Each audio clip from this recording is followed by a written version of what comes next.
Selamat datang di seri AWS Whiteboard Wednesday. Sekarang, saya ingin membahas tentang bagaimana membangun arsitektur situs WordPress yang highly scalable dan available. WordPress adalah framework open source untuk blogging yang banyak sekali digunakan oleh perusahaan, baik itu untuk menyediakan konten media, koran online, hingga sesederhana profil perusahaan. Biasanya, kita memulai dengan single server deployment. Akan tetapi, ketika situs ini mulai banyak dikunjungi, situs ini akan mengalami kendala dalam bentuk gangguan karena server yang menyediakan situs tersebut tidak didesain secara scalable. AWS melalui white paper berjudul Best Practices for WordPress on AWS merekomendasikan solusi arsitektur sebagai berikut agar situs WordPress yang dibangun dapat highly scalable dan available. Nah, pada awalnya biasanya kita memiliki sebuah EC2 yang diinstal aplikasi WordPress dan juga database MySQL. Umumnya, kalau terjadi lonjakan pengguna, cara yang biasa digunakan untuk mengatasinya adalah dengan vertical scaling, yakni memperbesar ukuran EC2. Akan tetapi, metode ini tidaklah scalable. Berikut adalah best practice yang dapat diikuti agar situs WordPress yang kita bangun dapat lebih scalable. Jadi, langkah pertama yang kita lakukan adalah memisahkan database ini dari EC2 dan memigrasinya ke Amazon RDS, yakni layanan basis data relasional. Dengan demikian, beban kerja EC2 kita akan lebih berkurang dan kita bisa memanfaatkan benefit dari RDS seperti monitoring, security patching, dan juga periodic backup. Kemudian di langkah kedua, kita akan mengoffload konten-konten statis, yakni gambar, CSS, JavaScript ke dalam Amazon S3, yakni layanan Cloud Storage Service dari AWS. Kita dapat menggunakan beberapa plugin yang tersedia dari WordPress yang dapat menyimpan konten-konten statis ketika pengguna mengupload konten tersebut dari halaman administrator. Dan Amazon S3 akan menyimpan konten tersebut dalam beberapa available zones di satu region sehingga datanya dapat highly durable.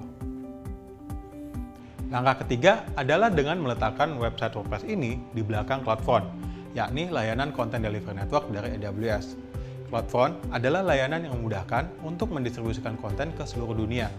CloudFront dapat melayani konten yang sifatnya statik seperti aset image, CSS, dan JavaScript. Kita cukup mengkonfigurasi bucket S3 sebagai konten tersebut sebagai origin dari CloudFront.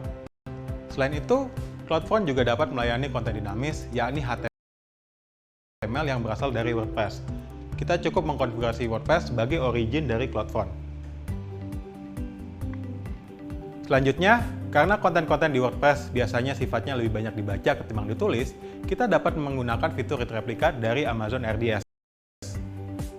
Read replica ini adalah fungsi replikasi database dari RDS. Query-query yang sifatnya pembacaan konten akan dilakukan di instance read replica, dan penulisan akan dilakukan di main database.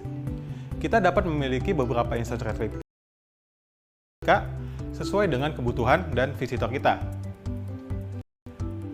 Sifat konten yang lebih banyak dibaca ketimbang ditulis ini juga memberikan kesempatan optimasi lagi dengan menggunakan query cache dari database. Kita dapat menggunakan Elastic Cache sebagai memory cache yang menyimpan hasil query dari database, dan ini akan menyebabkan query lebih cepat dan mengurangi beban kerja dari database. Selanjutnya, untuk mengatasi lonjakan pengguna secara tiba-tiba, kita dapat menggunakan fitur auto-scaling pada EC2. Jadi dengan auto-scaling ini, kita dapat memperbanyak instance ketika pengguna sedang banyak dan mengurangi instance ketika pengguna berkurang. Agar situs WordPress kita bisa lebih highly available, maka kita akan menyebarkan EC2 ini ke dalam 2 atau lebih available zones. Kalau satu available zone sedang mengalami gangguan, maka masih ada satu available zones yang lain yang akan membackup.